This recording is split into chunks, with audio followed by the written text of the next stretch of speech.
అందుకే ఎంత కష్టంలో ఉండండి, రామనామ జపం చేస్తే చాలు, రామనామం చెప్తే చాలు వచ్చేస్తారు. నేను మీతో పరమ సత్యం చెప్తున్నాను, అబద్ధాలాడడం నా జన్మలో లేదు.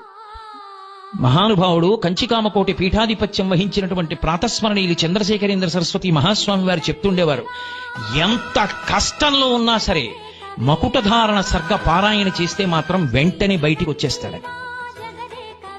వివరాలు చెప్పడం ఎందుకు గాని, ఈ మధ్య కాలంలో ఒకానొక వ్యక్తి అపారమైన కష్టంలో పడిపోయాడు. విదేశం నుంచి వచ్చి అన్నీ పోయాయి, పాస్పోర్ట్తో సహా.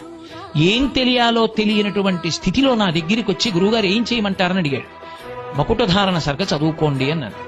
మకుటధారణ సర్గ పారాయణం 3 రోజులు చేశాడు. నాకు చెప్పడానికి కూడా సమయం లేక అతనికి అన్నీ దొరికేసాయి, తీసుకొచ్చి ఇచ్చేశారు. వెళ్ళిపోయి విదేశాలు. అయ్యా నేను ఇక మానకుండా రోజు చదువుకుంటున్నానండి అన్నాడు.